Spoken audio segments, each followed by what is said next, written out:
Good morning again. EcoFuture started about 3 years ago, and it's going to end in this month, the end of this month. It has been, it's hard to characterize. It has been, first of all, an extremely interesting project, but from the coordination standpoint, it has been extremely hard to manage the risk and implement a project under war conditions. So I'm going to try to discuss with you only one aspect of what we have achieved. And of course, by no means this is everything. This is what I guess the objective of the project was to develop a strategic plan to combat desertification oriented towards improving the socio-economic welfare of the people in the Jordan Valley by optimizing the WEFE Nexus. In this particular talk, I will be talking to you specifically for the strategic plan that we developed for Jordan and Palestine. And I won't have much time to present the work for the Israeli strategic plan, but I will explain why we have two different plans. So if we look into the Jordan Valley region, what we see is that we have population growth, migration primarily, climate change, land use change, pollution, and these are the drivers that we are having in the area that they are creating a significant number of pressures, which is intensive agriculture, livestock, aquaculture, tourism, climate change, the geologic setting. I mean, the groundwater there is saline, geologically. Okay, the area is 400 meters below sea level. And then, of course, we have the population migration that it is creating a significant pressure in the area. And, of course, let's not forget that the area has been cultivated more than 5,000 years. This is the same land that has been cultivated over and over and over again. And so, because of these pressures, we see surface water flow decline, both in terms of the groundwater as well as in the Dead Sea.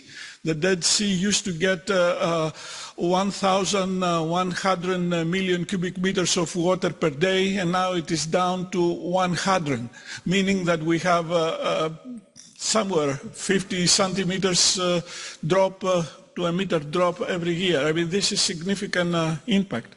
Groundwater depletion, soil degradation, high salinity, soil and spread and sediments, wastewater pollution from aquaculture, agriculture, loss of biodiversity.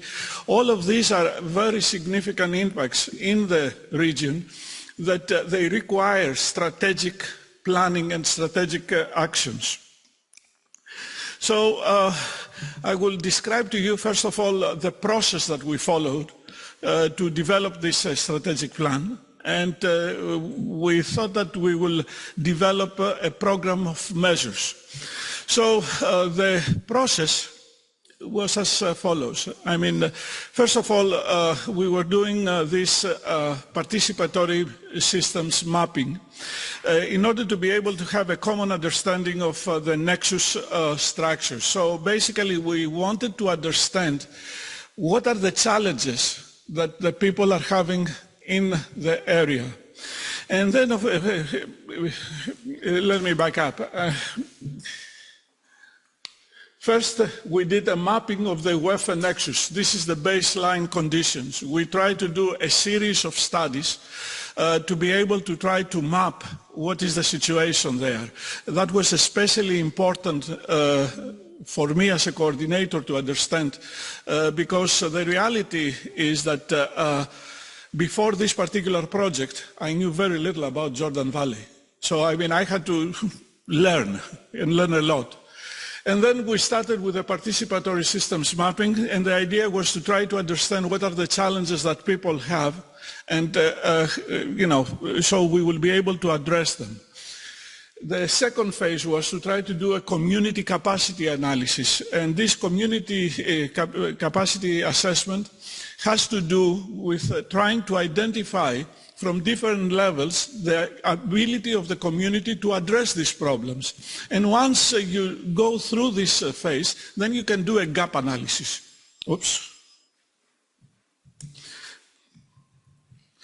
Then you can do a gap analysis and understand in some sort of quantitative way what is the current state, the gap, in order to be able to set your objectives.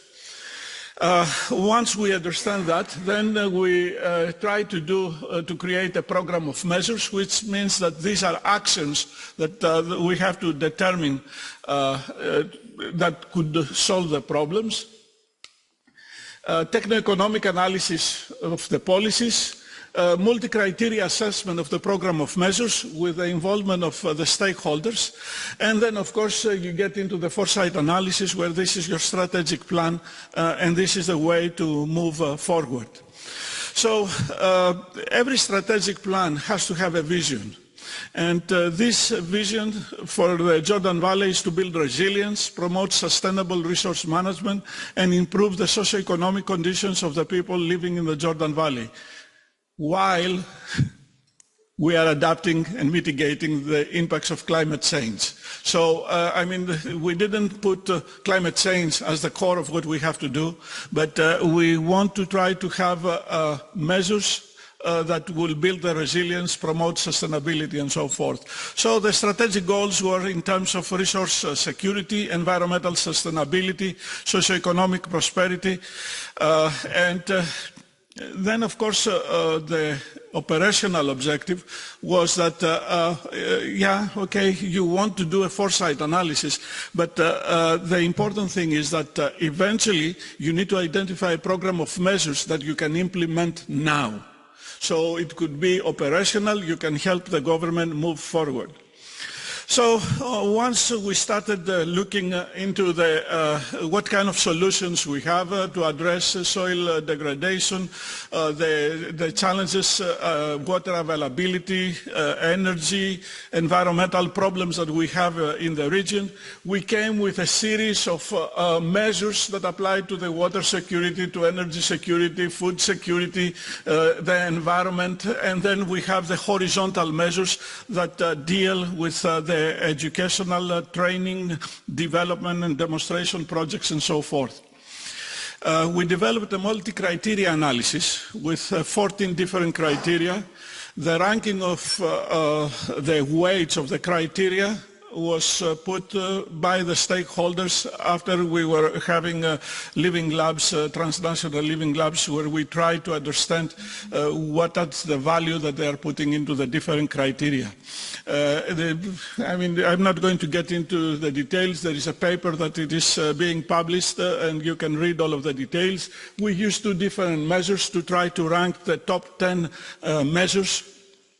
And the reality was that given that both the Jordanian and Palestinian challenges are the same, what you see is that also the people are giving the same value and same weights into the different criteria. So they have, and of course here I need to mention that the challenges that the Jordanians and Palestinians have that deal with water availability, soil quality, agricultural development, and this in this particular area is very different from the challenges that the Israeli are having.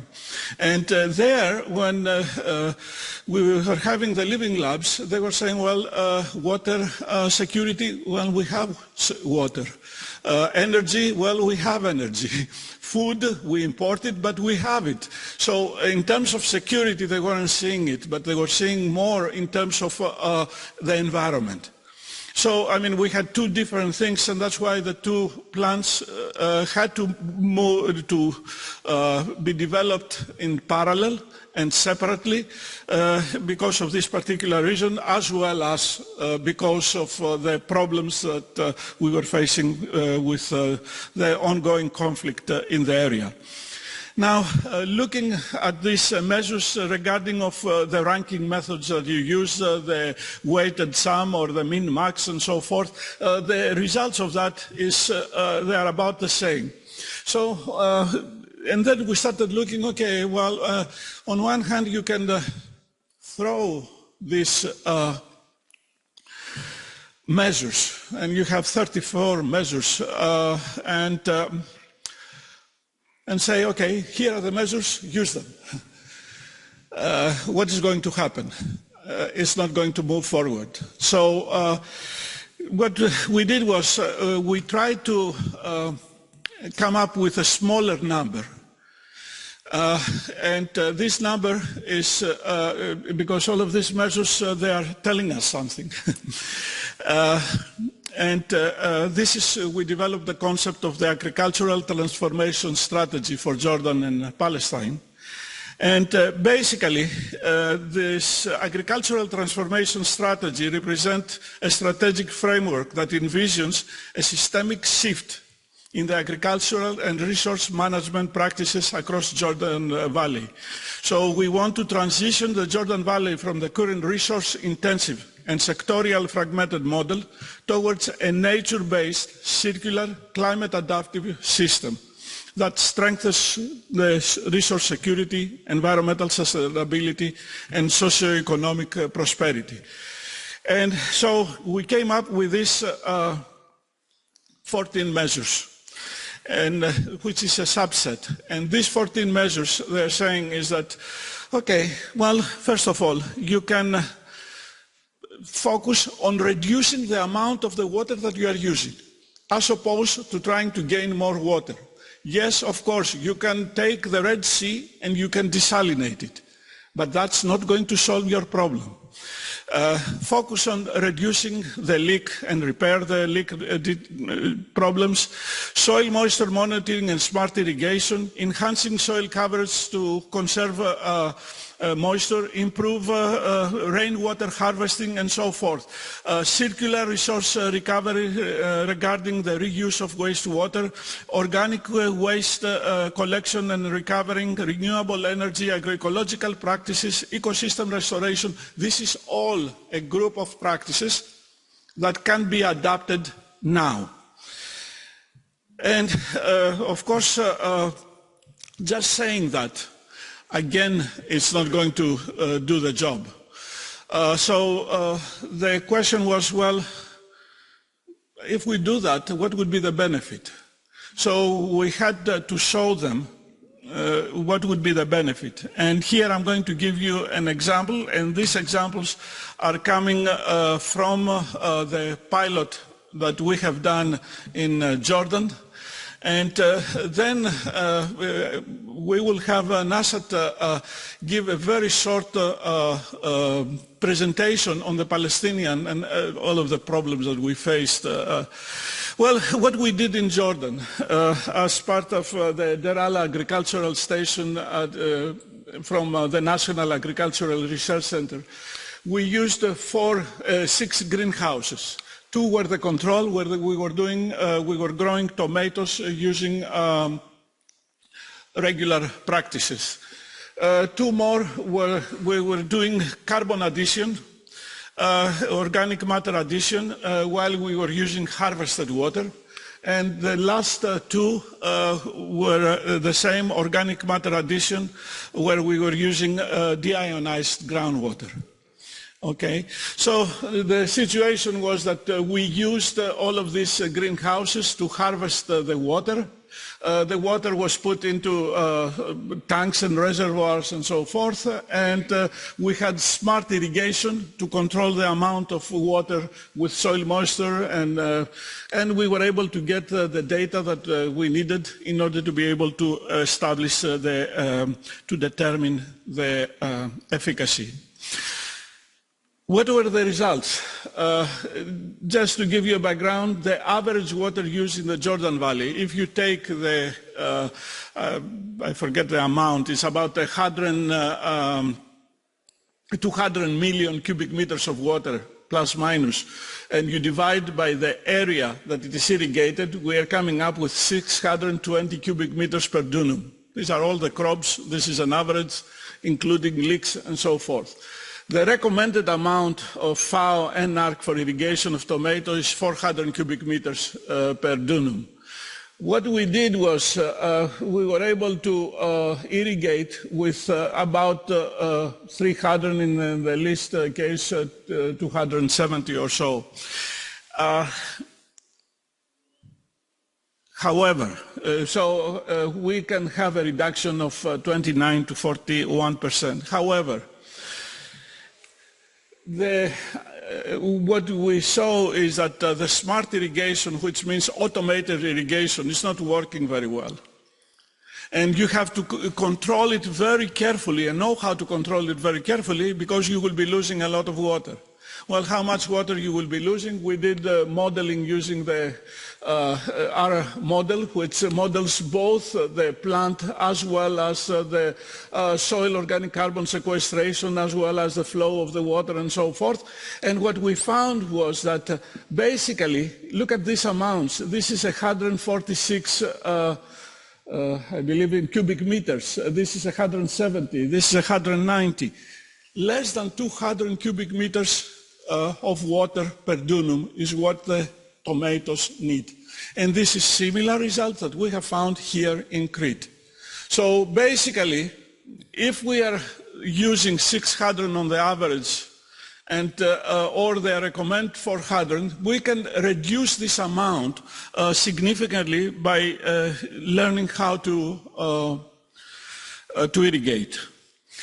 The second thing is about water harvesting. Well, the year was not very good. It rained only 3 times. So these 3 rain events, they were able to harvest 135 cubic meters. However, if you take under consideration that you have 75,000 plastic houses, as they call them, with the possibility to extend to 120,000, because that's the application rate of greenhouses that they have, we assume 290 millimeters per year of water harvested with 70% efficiency, we can get 6 to 10 million cubic meters of water harvested. Well, this is a significant amount.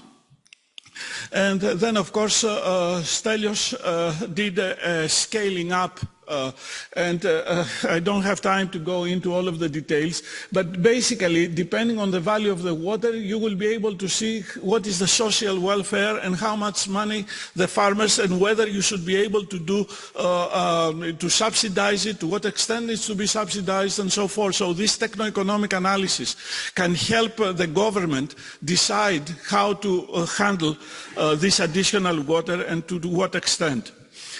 But what it was more important in terms of finding, it was the results of the amount of tomatoes that they were harvested, the yield. Look at this, the control, 6.5 tons per dunum.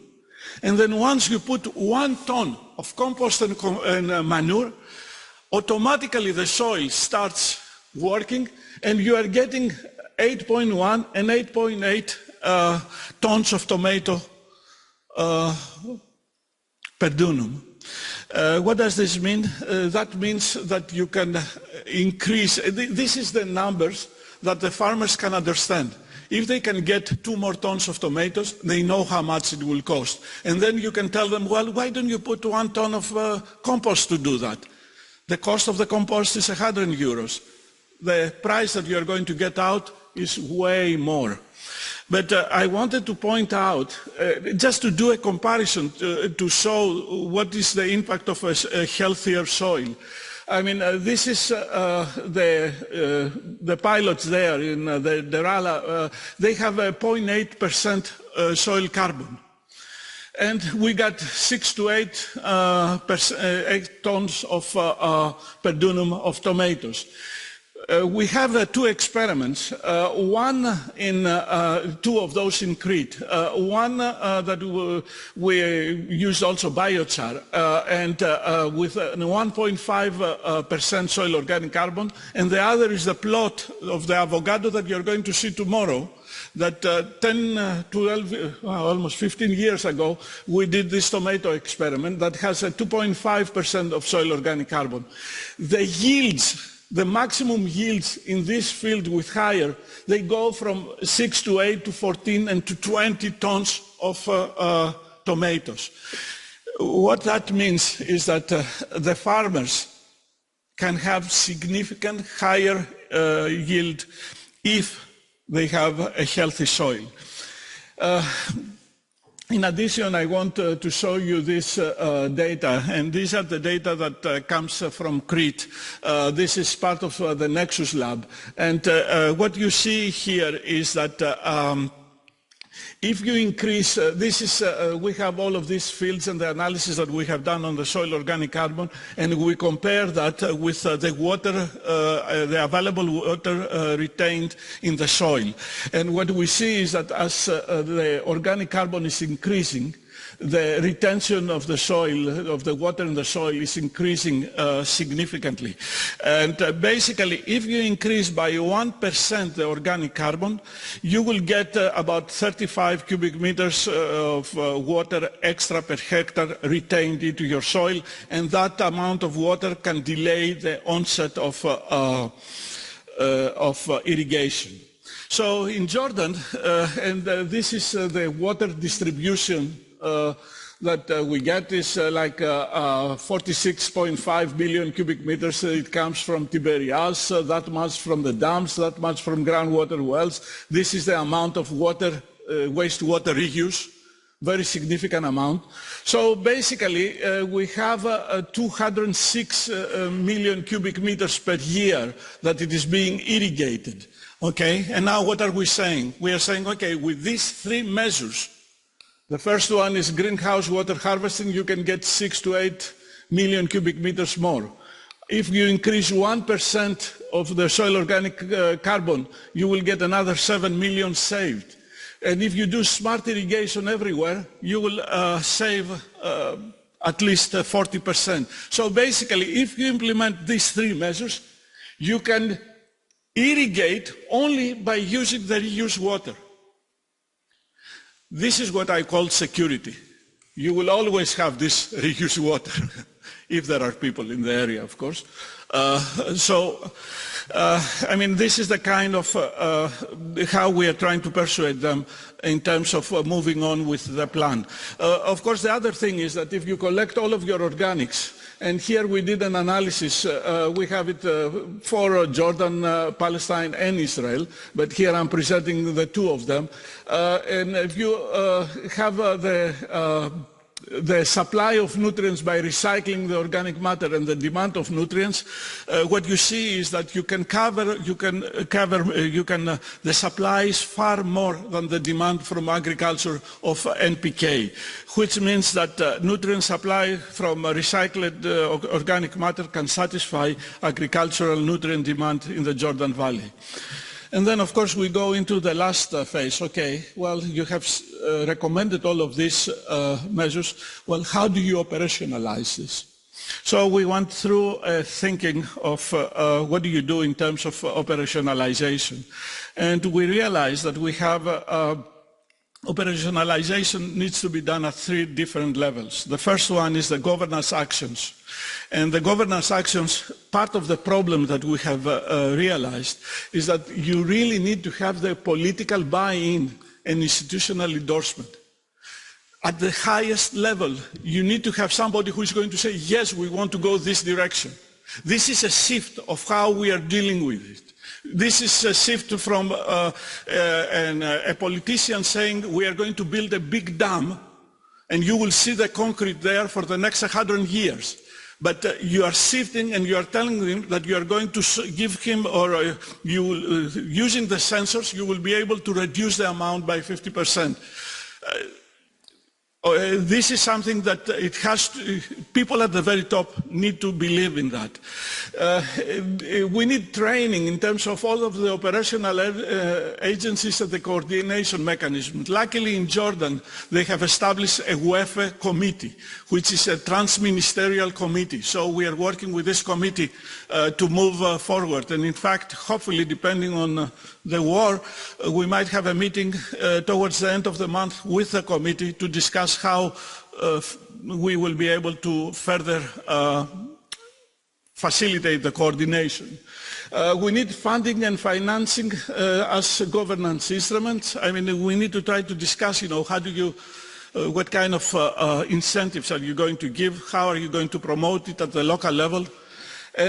But the other thing is that this applies everywhere. I mean, here today, we heard today and yesterday, 16 different projects, a lot of which were also in Jordan, in Greece, and so forth. We do not have a clearinghouse where all of this knowledge is there, and we don't have the people that they are synthesizing this knowledge. We don't even know what are the pilots that are happening and what are the results of these pilots. How can we move forward if we don't have this background? So the suggestion is a clearinghouse for results monitoring and adaptive management. And then, of course, the other thing that the farmers need are the training hubs. And of course, to me, the training hub has to be, it's not only the living lab, it has to be a permanent extension service to provide knowledge to the farmers. Then, of course, the second set of operationalization has to be with actions that they are implementation sensitive measures. So in other words, if you are talking about just an example of water harvesting, you need to prepare the specification, the design, you need to conduct a cost-benefit analysis. Well, we have done it, but you need to show them that you can do it in the much cheaper way, establish pilot demonstration sites, promote to the farmers and so forth. In terms of smart irrigation, well, we can use the methodology that has been used in Spain and Jose presented yesterday, where you can use the satellites to scale up. However, before you're going to use the satellites, you need to have a series of, to do a series of steps, to have the land use soil survey mapping, to do some soil infiltration experiment, to do some permanent pilot demonstration experiments to train the farmers, to establish a network of gateways to get the data. So we have tried to outline a series of actions of some of these measures. And then, of course, the last thing is that we need to have some enablers for systemic transition. And what that means is that as we are transitioning, we need to transition to production models that they are aligned with the agricultural transformation strategy. We need to examine the role of the cooperatives and economies of scale. We need to have the business model and agribusiness creation so we can go through the whole market change. And of course, we need to have alternative products and diversification pathways that would be able to enhance the agricultural development in the area. So similarly, we had similar proposals, but with one of the basic difference for Palestine, it was that wastewater reuse, which is at the point of 96% in Jordan. It is only at the less of 5% in Palestine. So wastewater reuse in Palestine is the highest priority in order to be able to find alternative water, reuse the water, and do things properly. This is the end of my presentation. But I would like Nash to present very briefly what he has, how the Palestinian pilot, we were able eventually to bring it to life. Thank you very much. Thank you very much, Nikos.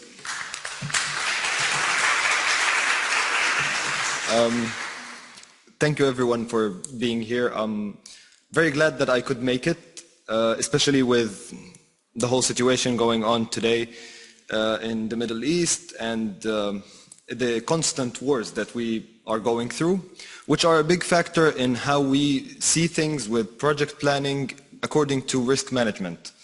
So in a little bit, thank you very much. I'm going to tell you the story of the Palestinian pilot as it relates to community engagement and risk management within our pilot project. So, as Nikos mentioned, we had a lot planned for EcoFuture in all Palestine, Jordan, and Israel, and we started facing problems from day one. A few months after the project was commissioned, the war in Gaza started, and everything went crazy, and we couldn't implement the way we wanted to from the beginning. So we had to go for extra plans, plan B, C, and eventually, I don't know what number we reached, but it was beyond what anyone could have expected in the beginning. So I want to give you a brief context. In the 90s, the Oslo Accords were signed between Palestine and Israel to separate the West Bank into 3 areas, which are Area A, which is under the Palestinian Authority's control, Area B, which is a mixed authority control, and then Area C, which was to be under Israeli military control. Now, the whole Jordan Valley, or the largest portion of it, is in Area C, which is a huge problem for all of the residents living there. And trying to do a project in, as Nikos mentioned, wastewater treatment, which is the dire need for everyone there, presented itself as a challenging thing. Now, our plan originally was to install a 1 cubic meter an hour wastewater treatment plant powered by solar energy. So we have water, energy, and then use that treated wastewater to irrigate crops, especially date palms. So there's the food security part, and we're treating wastewater, so this is the ecology part. Problem started presenting itself when we built the map. So, as you can see, can I get the mic? Or, how do I use this? Place the middle here. Okay, so, as you can see here, this road is called Route 90, which is one of the major roads that we have in the West Bank. It's built by Israel, it's controlled by Israel, and this road splits this area, which is the village that we were working in, Marjnaja, into 2 parts. This green line splits Area B from Area C. And we had planned, because the agricultural area of the village is in Area C, we had planned that the wastewater treatment plant would be in Area C. And that required permission from the Israeli authorities, which could never come. We tried applying, it didn't happen, and we had to build Plan B, which is to have the wastewater treatment plant in Area B. But I think you all can see what the problem with this thing is. That wastewater treatment plant was to be among residential homes. And that isn't convenient. If you ask any ecologist in the world, this is not a very convenient thing, but we thought, let's have it be temporary. And just like the Oslo Accords, it didn't look like that was going to stay temporary for a long time. Unfortunately, this wasn't being very convenient. We thought this is going to create a lot of harm for the residents, for their health, for their well-being, and that would create a problem for the project as a whole, because the first word in the project is the socio-ecological part. So the society wasn't going to be accepting of the idea if we continued to operate like this, so we had to take it out. But the main thing that happened there was that we had to work day and night during Ramadan, last Ramadan, to build that wastewater treatment plant in Area B. The sewage network was a crazy mess because that village had no planning prior, because nobody could plan for a village that's separated from the cities, that has so many municipal complications and problems, and you could find culverts and pipes all over the place while we were digging, and it was a mess, but we did it. We built the wastewater treatment plant, and it was producing clean water out of sewage, as you can see here. Again, unfortunately, that had to be changed, because as you can see in this picture, that home right there, people live there. And we can't have a wastewater treatment plant right next to it. So, a lot of social engagement later, and talking to the authorities, talking to the people, the residents of the village, also visiting our colleagues in Jordan, and having our farmers see what the interventions in Jordan are doing to enhance farming. We convinced everyone to move the project to somewhere else, which was not easy. Again, nothing is. So we moved to another village called Frush Bet Dajan. Frush Bet Dajan has a different problem with wastewater. This valley, in the picture, in the last picture down, this valley brings wastewater from Nablus, which is in area A, down to the Jordan Valley. And it mixes with spring water. Fresh spring water gets polluted and then dumped in the valley. A $21 million project prior tried to solve this issue by diverting some of the spring water into pipes that go straight to the farms. And that, as everything else in Area C, did not stay temporary. It became a permanent thing, and then the wastewater became a permanent thing, and then started flowing into the pipeline, and it contaminated the whole thing. Now, the farmers stopped using that water because it's contaminated, and we thought maybe this is something to start revitalizing our project in. So we had a plan to take some of the water from the pipes that are flowing from the stream, treat it, and then use it to irrigate some of the lemons and olive trees in the area. And also in Ramadan, last week, during the night, this time, not day and night, because this is proper Area C with a military point, like a military base right above the area. We had to work during the night, every night for the past week, to install a new, the whole project basically, all over again. And fortunately, I can say that we made it. The wastewater treatment plant will be operational by next week, hopefully. But we have the irrigation system and we have the pipeline built.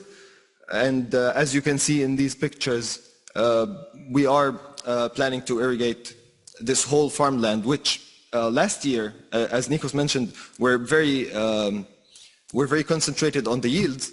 Last year didn't produce anything, any olives, any lemons. This year we're expecting it to be revitalized through the use of the treated wastewater. What I want to say, just to finish this, is as long as the status quo of things turns us into, a shell of what we could get to, plans B, C, D, and F always have to be there. They're not a luxury, they're a necessity, especially in cases like Palestine. And support for these extended plans is very vital. I really would like to thank Nikos for taking all of this in while we were going through it, because imagine how it is for us to stay constantly trying to mitigate risks all the time. But I also appreciate that he had 2 other pilots and a whole lot of work, but he was every single day calling me and saying, okay, what do we do about this? What do we do about this problem? And this is extremely important. I just want to say our case is both unique and not very unique in terms of risk management, please take that always into consideration, and thank you very much.